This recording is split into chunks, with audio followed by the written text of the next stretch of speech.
Hi, everyone. I'm Staci L from Los Angeles, California. I am a compulsive eater. I weigh and measure 3 meals a day off the gray sheet. I write those meals down. I commit them to my sponsor.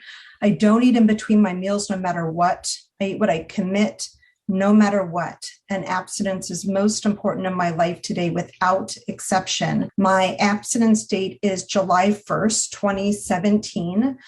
So for 4 years, 7 months, and 2 weeks, I have been 100% honest about everything surrounding my food. And that I know for sure.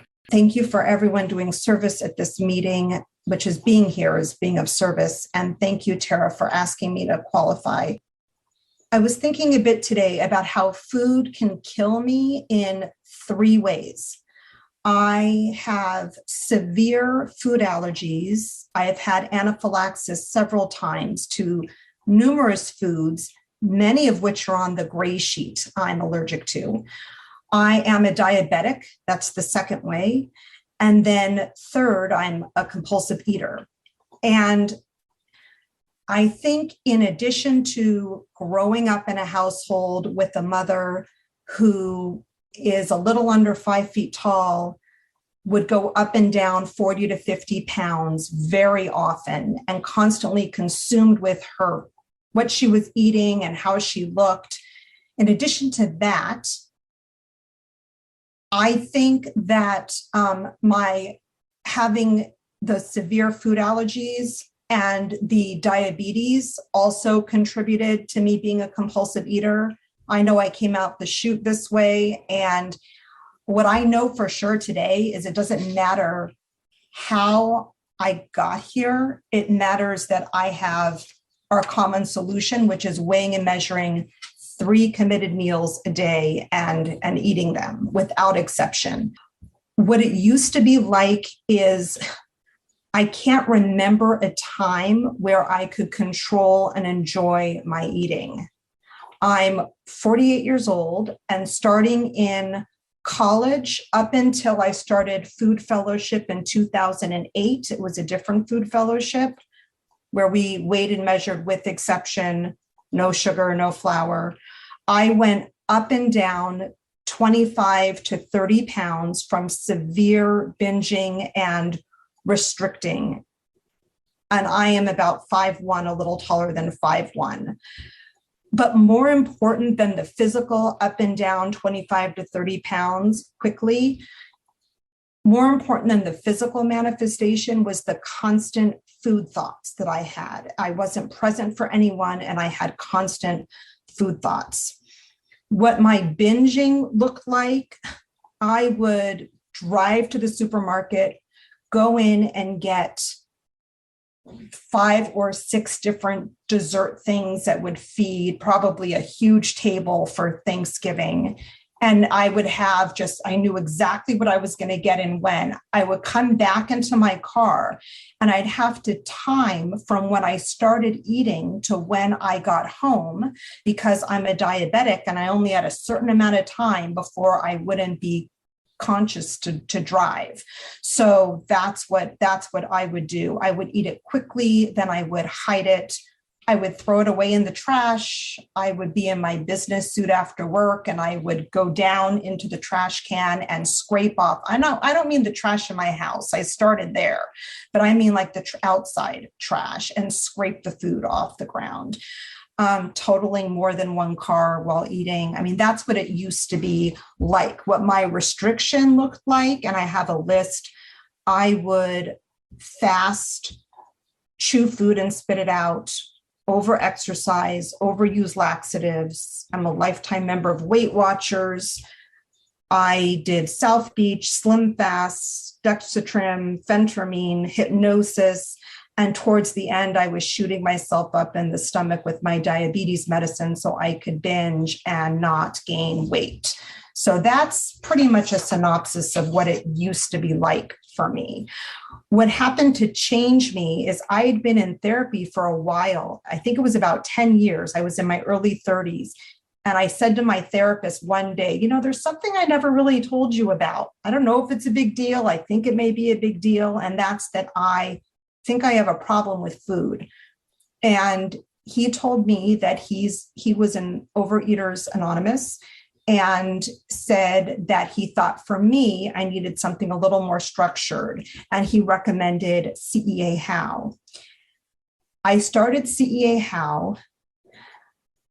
It worked for me until it didn't work. It truly worked for me, but I feel like I have a progressive disease, and it got to the point I was mostly abstinent for, other than two little breaks, for two-week breaks, I think it was over a 10-year period. I was abstinent the way that they define it. Coming into GreySheet, it had been a good 6 years or so that I hadn't had sugar or flour in my system, but the food thoughts were back with a vengeance. I was no longer present. And this is because I was eating the grains that we don't eat in this program. And I was weighing and measuring with exception. And I was going out literally 7 times a week at a minimum to eat, because I'd get huge portions of the grains that we don't eat in this program, and I wouldn't have to weigh and measure it. And I was calling myself abstinent. And part of my story that I forget sometimes, I would eat hundreds and hundreds and hundreds of packets at a time of the yellow substitute sugars, and call myself abstinent because there was a loophole in that fellowship. I would just eat it with a spoon, eat it. And I would be surprised why my blood sugars would be up, not too high, like in the 300s or so, because of just the artificial sweeteners. And it was embarrassing to have to call my endocrinologist and say, oh, this is what I actually ate. So what happened to change me is I followed a good friend of mine to a meeting in Los Angeles, a GreySheet meeting at the Grove, July 1st, 2017. I'd eaten an abstinent breakfast as far as CEA How was concerned. And I went to that meeting and I sat down in the chair and I said aloud, I don't need you to invest too much time in me, because I'm going to do this thing for 90 days. That's it. I'll do it for 90 days. I can do anything for 90 days. And however, I'm going to make the decision, and I said this aloud, I'm going to be honest with everything that I do surrounding my food, and I'm going to be a newcomer. Because at that point, I thought I knew everything there was to know about eating and dieting and that type of thing. So it was the 90th day, and I was at the Grove in Los Angeles. It was a Saturday again. And I said aloud, there is no place I would rather be right now than my blank in this chair. And I meant it. I meant it. One of my favorite sayings, I'm going to get to what it's like now. One of my favorite sayings in program is that it's too late to start weaving the net when I'm already falling, and that I cannot rely on yesterday's recovery for today's abstinence. So I work a spiritual program of action one day at a time. I weigh and measure my food. I'm 100% honest with my food. I'm sponsored and I sponsor. I've reduced my Zoom meetings to maybe a more reasonable amount. I do at least one Zoom meeting a day, at least. And I have a very busy, I'm married. I have 2 kids. I'm a lawyer. I do a lot of volunteer stuff, and I do a lot of Zoom meetings because I need it, like my life depends on it, because it does. I try to be of service. I have tried to from the very beginning, showing up at a meeting, reading, answering the phone when somebody calls. I'm very grateful to be doing service at the Intergroup level for Western States Intergroup and at the World Service level. And the connections that I make are just incredible. And it makes that 1,000-pound phone so much easier to pick up when I have a food emergency. I go to retreats and roundups. I mean, I did. I hope to again. I do virtually. I've worked the steps through a long-term AWOL. This is my second time around. This time I'm leading it with somebody else. Done back to basics. I pray, I meditate. And I like this saying, if someone was looking in at my life today, would they know that I'm abstinent? And I can answer that question today with 100% certainty. I know if someone was looking in at my life today, they would know I'm abstinent because of all these things that I mentioned. I also know that anything that I put in front of my abstinence, I risk losing, which is why I put my abstinence first, one day at a time. I'm blessed to have family who I think they're scared out of their minds to see what I would be like if I didn't do that, but they are extremely supportive of my program and all the time that I spend doing my program.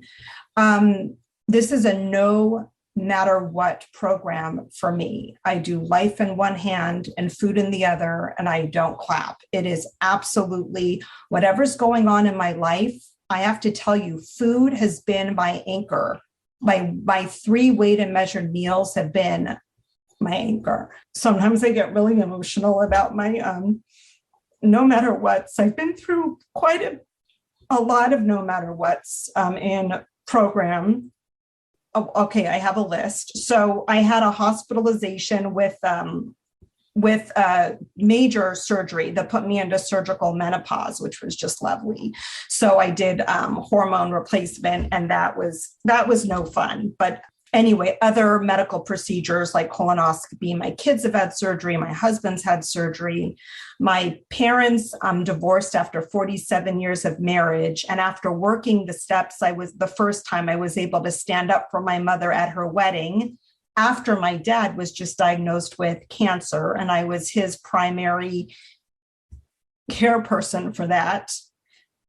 And my daughter graduated high school, went off to college. 2 days after it was shortly, like within days after my second gray sheet anniversary, my dad went into hospice and died. And then 8 days later, my sister-in-law died.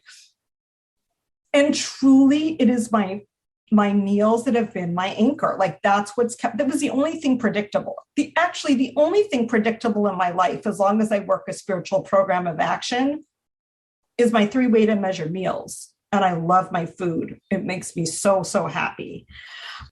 Let's see, COVID happened. I've moved out of my house because we had some construction stuff that had to be done for a few months, moved back in. There's the everyday, no matter what's, like when the microwave breaks, which has happened twice. I think it's because I use it all the time. And, if there's a food emergency, there's those no matter what's. But all I know is, this is what I know. This fellowship to me is it's so special. I am so grateful for this fellowship. And I believe that connection is the opposite of addiction. And for me, being connected to my fellows in this program is just everything. And I need you guys, because we don't do this alone, and we can't be abstinent. Thank you, Adam, alone. So I appreciate each and every one of you for helping to save my life today.